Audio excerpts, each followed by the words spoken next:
This is going to be an embarrassing video. So I'm going to tell you about some mistakes that I've made since I've been RVing, and hopefully I can help other people avoid making these same mistakes.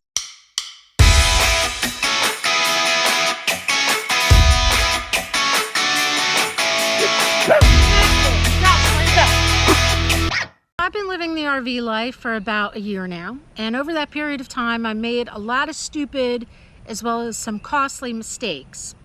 So many that I might have to make a part 2 or a part 3.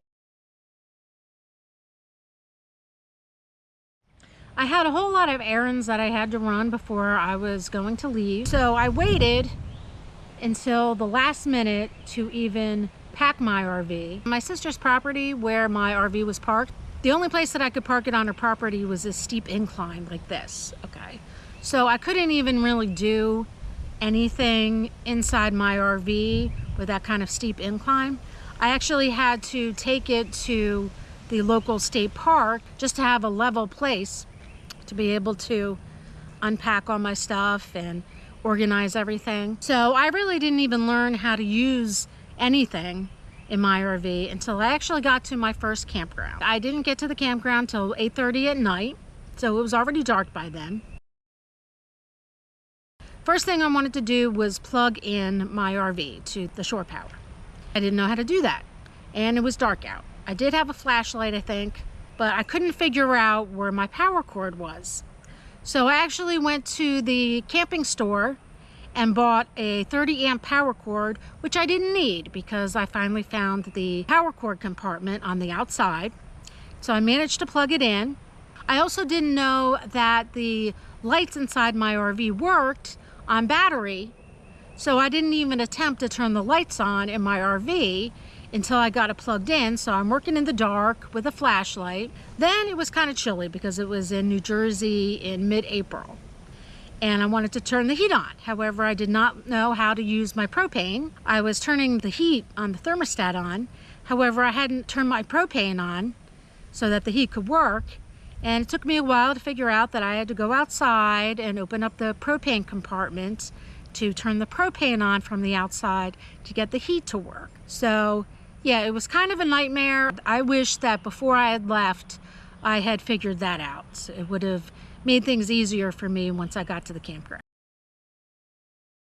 Another mistake that I made since I've been RVing is attempting to drive through a car wash without enough overhead clearance. Now, let me just specify, I wasn't even intending to wash my RV. I was actually going to the laundromat. It was a place that they had both a car wash and a laundromat. I was driving into the parking lot and trying to find a parking place. Normally, I am very, very mindful about overhead clearance. However, I just had a momentary lapse, and I attempted to drive through a car wash just to get to the other side of the parking lot, and next thing you know, I hear something. And then I backed out and my air conditioner was all screwed up. It wasn't working. This was in Nevada in the high desert in the middle of August. I definitely needed my air conditioner. I ordered a new air conditioner. I ordered it express delivery.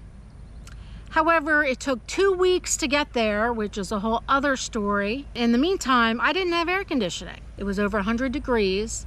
So I had to get a motel room for 2 weeks until my air conditioner came in. Yeah, I won't be making that mistake again. I made this mistake twice. Once in Vegas State Park in Colorado, very close to a national forest that I wanted to go see. And inside the park, there were signs, drive down this road to get to the national forest. I saw the sign and I start driving down that road. However, the road wasn't paved, and it was this dirt road that was pretty rocky. And I can remember as soon as I started driving down that road, immediately having a thought, maybe this isn't a good idea. Maybe I should back up. But I chose not to listen to that thought. And then I regretted not listening to that thought. So I'm driving down the road, and it gets bumpier and bumpier and rockier and rockier. And I swear to God, this road was like the Oregon Trail. It just kept getting worse and worse and worse. I could only drive 2 miles an hour down this road. And even then, My RV is bumping all over the place. My overhead bins are opening up and stuff is falling out of my overhead bins. And my dog is wondering, what the hell's going on? I was concerned that I might get a flat tire.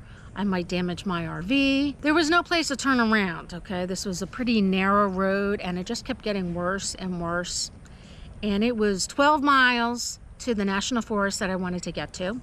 I thought at 2 miles an hour, it's gonna take me forever.